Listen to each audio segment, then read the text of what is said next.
Hello friends, what's poppin'? Welcome back to Football Therapy with me, your host Jan. I hope you're doing well, mate. I really do hope that. If you're a Chelsea fan, you're probably struggling in uncertain, turbulent times, but still hope you're doing well. And welcome back to Chelsea News, of course, the daily series here on Football Therapy, where I reflect on what's being said about Chelsea throughout the world of football media, giving you my opinion on it, more importantly, asking for yours. In today's video, we're going to hop over to an article from Jacob Steinberg of The Guardian, talking about how Chelsea have identified Roberto De Zerbi or Ruben Amarin should they choose to sack Pochettino.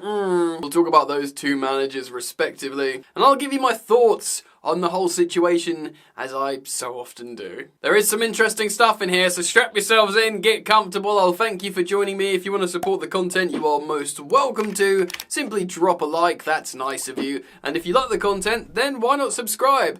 If you subscribe, hit the bell to ensure you get notified. Alright then, let's find out what Steinberg's written in The Guardian. Chelsea's desire to wait until the end of the season before reviewing Mauricio Pochettino's position has not stopped the club for identifying Ruben Amarin and Roberto De Zerbi as potential replacements for the Argentinian. Pochettino, who was handed a 2-year deal after arriving at Stamford Bridge last summer, faces an uncertain future after a mixed run of results. Supporters turned on the head coach during Chelsea's 2-2 draw with Brentford last Saturday, and there are doubts over whether the 52-year-old will be in charge next season. Yeah, it's not just the mixed run of results though, is it? It's the sort of early doors weird doubts with Chilwell playing left wing, with maybe certain selections overcooking the midfield in terms of fatigue, rather than looking at alternatives like perhaps utilising Cesare Cassidy, maybe moving Trevoh Chalobah into the midfield, or just looking at alternatives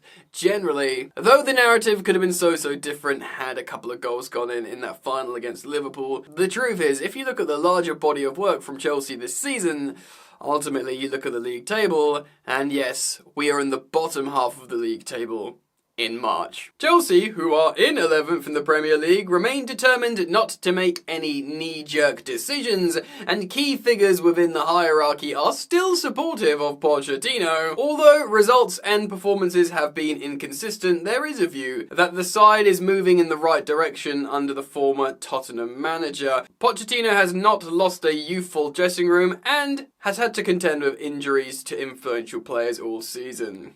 True. However, the pressure's grown on Poch after Chelsea lost the Carabao Cup final to an injury-hit and inexperienced Liverpool side in extra time last month. Pochettino's future is likely to depend on whether Chelsea, who of course host Leicester in the FA Cup quarter-finals on the 17th of March, secure European football. Eesh. There is currently little desire from Todd Boehly Clearlake Capital ownership to rush into a decision on Pochettino, who is being given the opportunity to continue in the job. Boehly and Clearlake are looking for continuity after employing 4 managers last season. Yeah, that's tough, right? It's understood by many that the man that's supporting Pochettino is, of course, Behdad Eghbali, who's the main guy for Clearlake Capital, who, of course, are the majority owners of Chelsea Football Club. I get it. They'll see that the players are still playing for Pochettino. They will appreciate how they can communicate well with Pochettino, how they think he's a nice guy, and they probably looked at his body of work and said, yeah, this dude's a good manager.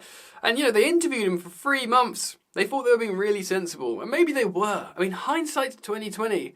They looked at all the managers available, they interviewed Poch for a long time, they explained the plan, the process, the project, and he seems most, appropriate. I said on the London is Blue pod that I recently guested on, that we all, many of us were backing Pochettino when he came in. We were all like, yes, this makes sense. In the same way, we were backing Todd Boehly and Clearlake Capital. Of course, the alternatives were like Pagliuca, the Ricketts family. There were protests against the Ricketts. And when Todd Boehly won, there was celebrations down the Fulham Road.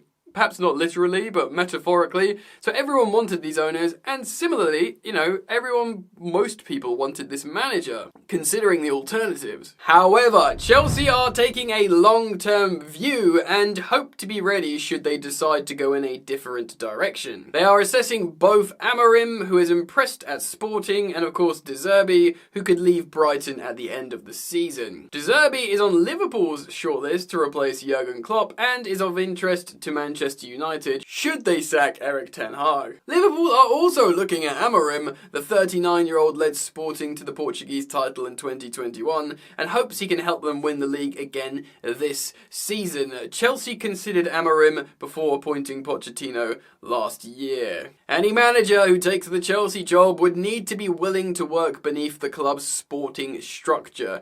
Pochettino is not in charge of recruitment. The co-sporting directors, Lawrence Stewart and Paul Winstanley, have largely been behind the spending spree of a host of new young players. Joe Shields, the co-director of recruitment and talent, has played a part also, and Badadik Bali, the co-controlling owner, is highly influential. Pochettino said this last week, quote, "I am a coach that needs to be in my place." This is when he was asked about Conor Gallagher's future. Gallagher's contract runs out next year, and the midfielder could depart this summer as talks over a new deal are an impasse. Sources have suggested that Pochettino has been dealt a poor hand by the club. Chelsea lack experience and leadership, and injuries have made rotation difficult. Pochettino's options in midfield have been limited by the injuries, of course, to Romeo Lavia, Leslie Ugochukwu, and of course Carney Chukwuemeka, leaving him reliant on the three of Gallagher, Fernandes, and Caicedo. It's true, even all the people who are very potently Pochettino out could probably all accept and agree he has had a difficult job and has been dealt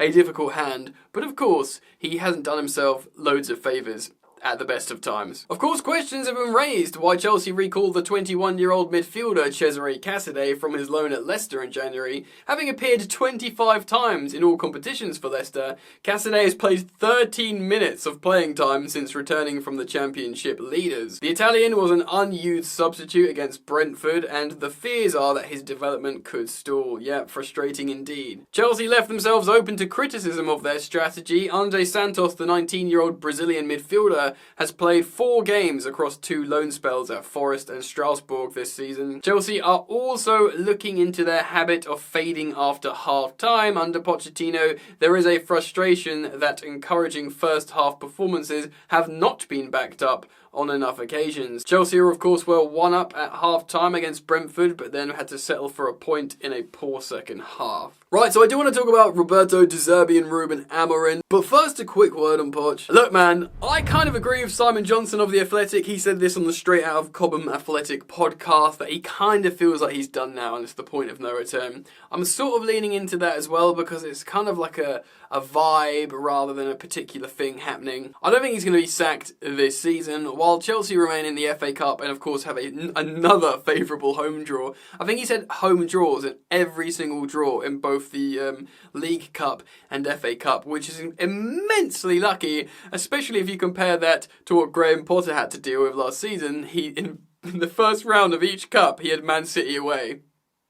Wow. So Potter will be shaking his fist at the clouds, although he probably recognises how it was never going to work out at Chelsea. Pochettino though, it's tough. You need, no matter how resilient you can be in terms of your emotional intelligence, your psychology, how good you are with young players, how good you are at managing up, which Pochettino is supposed to be very good at, which of course is the opposite of Conte and Mourinho, and maybe, Tuchel wasn't so great at managing up either, so this was like a refreshing change. They're all going to get on with each other. And Pochettino's not going to do protests by naming certain benches or behaving in a certain way. There'll be harmony at Chelsea for once.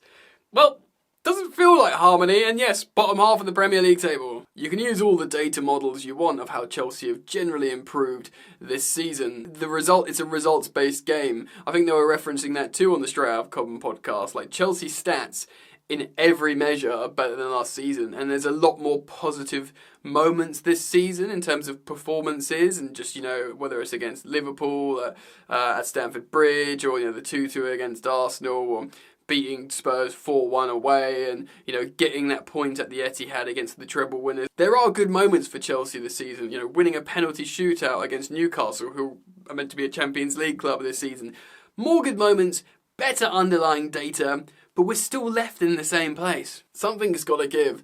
I'll regurgitate this for the 4,000th time. I don't think Pochettino is the guy. He could have been the guy before the guy, but maybe he's not that guy. You know what I'm saying? I do think at last the season, Chelsea will assess him appropriately in the summer, and I think there's a strong chance, maybe not definitive, but maybe there's a 65% chance as things stand, they will go for a new manager in the summer. So let's talk about those alternatives, shall we? First of all, let's talk about Ruben Amarin. Of course, he's young, he's 39, he looks quite cool like a Chelsea manager, doesn't he? He played the game relatively recently at quite a high level in central midfield, which usually make good managers. Look at Pep Guardiola. And as things stand, he is in a title race in Liga NOS with his team Sporting, and they've scored the most goals in Liga NOS, seeing them as the sort of entertainers. But I want to reference a video clip done by Euro expert, I believe his name's Alex, on the Tifo Football podcast, who also works with The Athletic. He did an analysis of Amarin's Sporting in reference to him potentially coming to Chelsea after being linked to Chelsea, and he highlighted some very concerning tactical issues. He explained how Amarin's Sporting is running incredibly and unsustainably hot at the moment in terms of overachieving their XG, and of course they've got Viktor Gyökeres, however you say it, up front, scoring loads and loads of goals, who, by the way, I'm not saying we should sign, he's an appropriate player in that league after being signed from Coventry. He's not the solution to Chelsea, I don't think. But he's running unsustainably hot, and because of the type of team they are in that type of league, they can play a certain way, and they leave their midfield incredibly exposed, which already is a big problem for them. But as Euro expert explains in this analysis, that would be a huge problem for Chelsea Football Club. In fact, it's currently a huge problem for Chelsea right now under Pochettino, in terms of Caicedo being left exposed all the time in transition and Chelsea conceding goals. Alex goes on to explain this would be worse under Ruben Amarin at Chelsea, and that is a frightening prospect. Of course, also the Premier League will be much harder to manage in than Liga NOS, especially when you're not managing one of the conventional big boys against a lot of smaller teams. Chelsea are not a conventional big boy at the moment. He's not adopting that. He's adopting a team he's going to have to make better.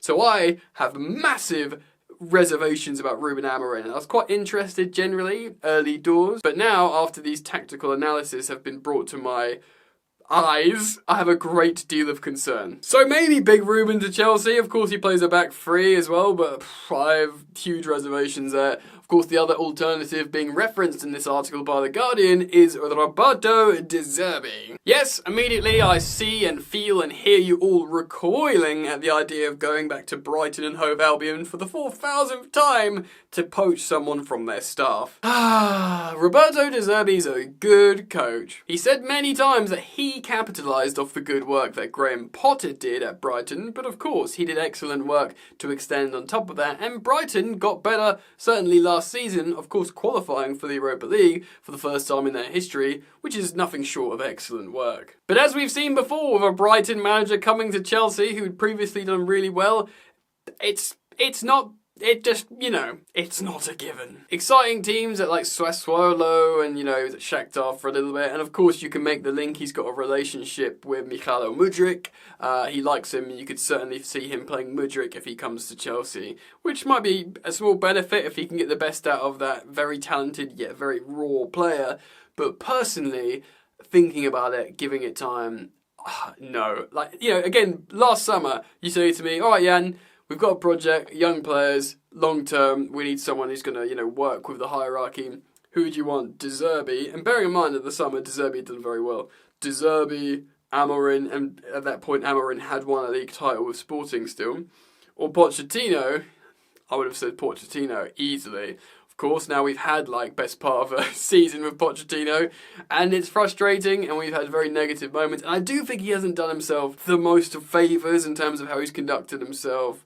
But he's protecting the players at the moment, Pochettino. He's saying, no, boo me, be angry with me. It's up to me to turn that around with you guys, the fans. Don't go at the players, which is a sensible thing to be saying, I guess. I think it's just deflating as fans, but it's interesting to see that Chelsea are already considering alternatives, and to be honest, man, I don't know what the obvious answer is. If somehow Chelsea got Xabi Alonso to Chelsea, that would be very exciting, though I just don't see him joining Chelsea in a million years. He'll have much better options, and not only that, much better options that reflect his emotional footballing allegiances, like Liverpool and Bayern Munich. Why would he come to this Chelsea team? I joked before about we must have had an excellent PowerPoint presentation when we were convincing all these players to join after finishing mid-table last season. That PowerPoint needs to get a hell of a lot better because we've been a failing project, institution project for 2 years now, and with 2 project managers would have at that point been sacked. So how do you convince anyone, whether it's players, staff, managers? It's going to be tough. Anyway, on that positive note, I'm going to end the video. Let me know what you think about this article and the 2 managers. I'll be very keen to learn your thoughts. Thank you for joining me. Thank you for dropping a like and subscribing to Football Therapy. And I hope to see you guys back here very soon. Peace.